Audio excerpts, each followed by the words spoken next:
Hey guys, so today I wanted to share with you guys our taco lasagna recipe. It's pretty simple. There's a lot of taco lasagna recipes out there.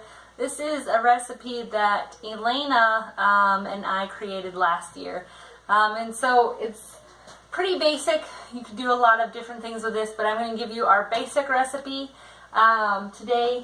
So first of all, I'm going to start out with putting in 2 packages of cream cheese. So I already got one in there because I don't want to waste your time today.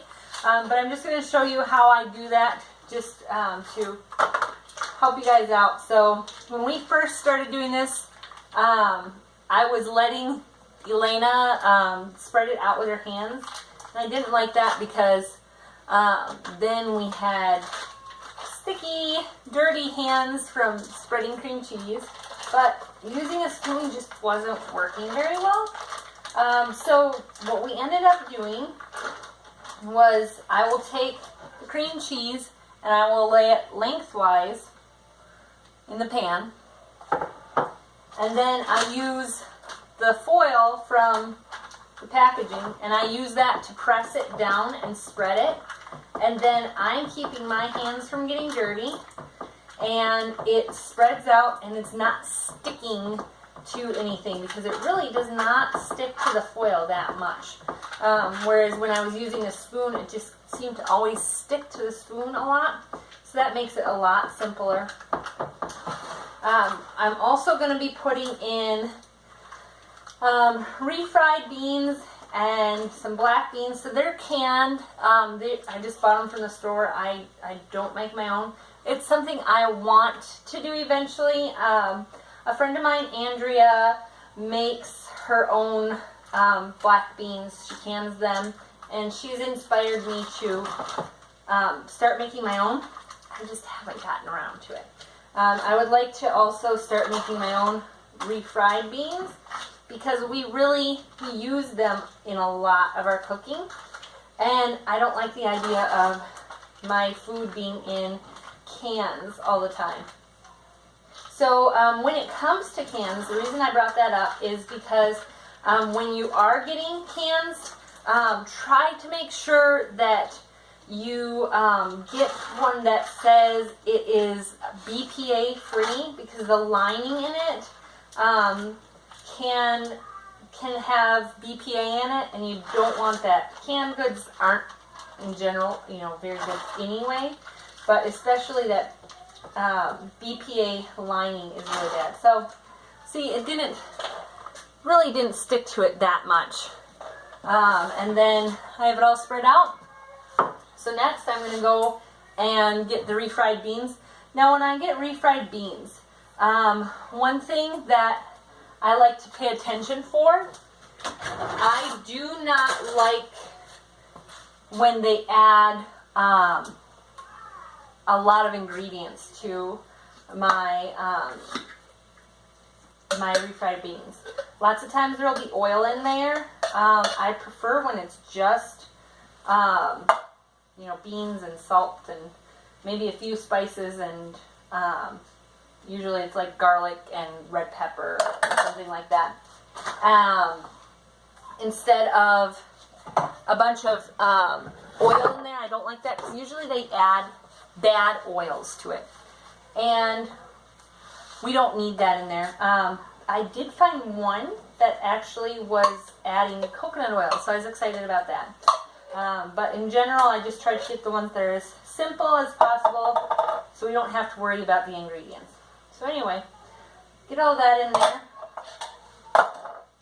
And then I find this flat bamboo spoon works really great for spreading this in here, because again, I don't want to get my hands, I'm not against getting my hands messy, but I don't like when I get my hands full of the food and then, we're having to try to scrape that off my hands, or, that food's going to waste because it's all over my hands. So this just really works good to spread it out and get it done quickly. Because when it comes to cooking, I hate anything that's going to take me a long period of time. I'm an impatient person when it comes to things like that. I'm always amazed. My sisters all love cooking, and I'm just like, I want to get it done. I don't want to waste time. But I'm the same way when it comes to eating. I don't like sitting and waiting for, you know, a big meal, taking the time to sit down, which is something that's important, I think, as a family, to take the time to sit down.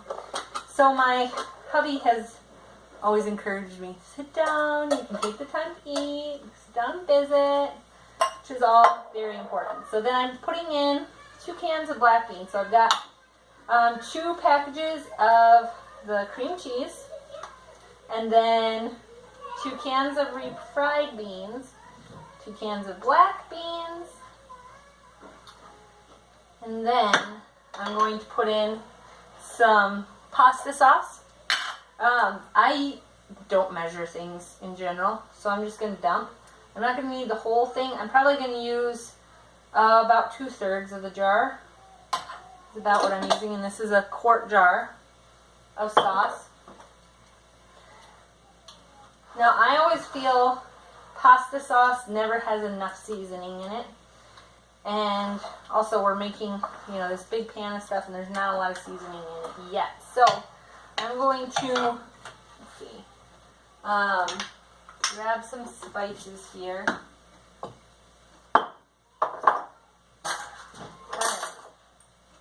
So again, I usually don't measure, but it's probably about a teaspoon, teaspoon and a half. I'm going to put some cumin in there, make it a little more Mexican, right? Some garlic powder, probably a teaspoon. I always end up putting too much garlic in for my hubby's taste, and I'm always like, there's not enough.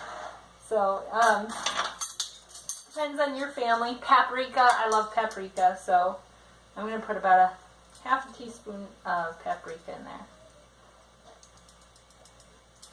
And then I'm going to get some salt. And you need at least a teaspoon of salt in here, because those beans aren't going to be very flavorful otherwise. Now, right here is usually where I will put in Parmesan cheese. I'll put in like a cup and a half of Parmesan cheese. I really like that added flavor with the Parmesan cheese. So right now I'm just mixing in those seasonings so that there's no gaps of seasoning. But I'll put the Parmesan cheese in here. Is how I usually do it. I'm just out of Parmesan cheese right now. And then I'll usually put the black olives in the inside, along with, I'm going to put a large onion in here. But I'll usually put the black olives in here. But I'll probably just put them on top since I don't have any green olives, because I usually do black ones inside of it and then green olives on the top of it, so that it looks pretty and that added flavor. I love green olives, which again is another crazy thing. I have always hated olives, green olives, black olives, any olives. I've always hated, no matter how they're done, what they're in. I just don't like them. Until I was pregnant with Spencer, and then all of a sudden I was craving them like crazy, and I just love them. So here's some cheddar cheese. Now, let's see, let me grab one of these. This we get at Aldi's, and it's super yummy. So I just used a stick of this white cheddar cheese.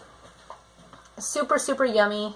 And we can get the cheese from the cheese factory, you know, that's just 20 minutes away. But we really like the flavor of this particular cheddar. It's got a nice, rich cheddar flavor. So we use that. So I used 1 stick of the white cheddar cheese. I'm going to put that on top now. And then we're just going to pop some black olives onto the top here. Elena was rather disappointed because she always helps me do the prep and helps me make this. And so she's like, Mom, why don't I get to make it? But I'm like, I was afraid I wasn't going to be able to stay focused if she was in here as well. So she's playing in the other room, but she helped shred all the cheese for me, and she cut all the olives up for me. I did the onions. So that's just not a good idea with little ones. But speaking of cutting up onions, I had a friend in my MOPS group share with me that when you cut up the onion, if you slice it in half and then pop it in the freezer for a couple minutes, it actually makes it so that your eyes don't water. And I have a major problem with that. I have some nerve damage in my face.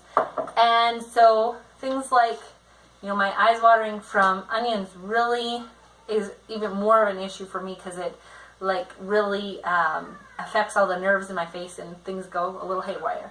So I tried that today for the first time and it worked fabulously. So that's your tip for the day for onions. But now, doesn't that look pretty?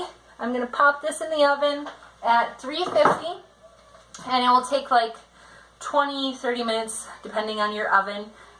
Just want to warm this up really good and melt all that cheese so that it's nice and gooey. And then what we're going to do is what I use for greens always depends on what I have on hand. But then I grabbed a whole bunch of sorrel from my garden. I really like the sorrel when I'm making taco lasagna because it gives it that really spicy taste to it. So I've got sorrel, but then I also just have the, romaine lettuce that I'll also chop up. So I'm going to chop that up. And what I will do is I'll make a big clump of greens on people's plates, and then I will scoop up some of the taco lasagna, put it on top of that, and then I like to crumble my chips on top of it. That's the way I like it. My kiddos like to have the chips on the side and use them to scoop up their taco lasagna. So it depends on whether you want to do that or not, but that's a fun addition to it. And then I also like my red pepper flakes on it because I like it spicy and not everyone else does. So hope you guys enjoy that. It's a nice, simple recipe, easy to just jump into and, last minute make for supper. You can definitely add, hamburger to that, make it a little more rich and filling. We usually don't, just because we don't.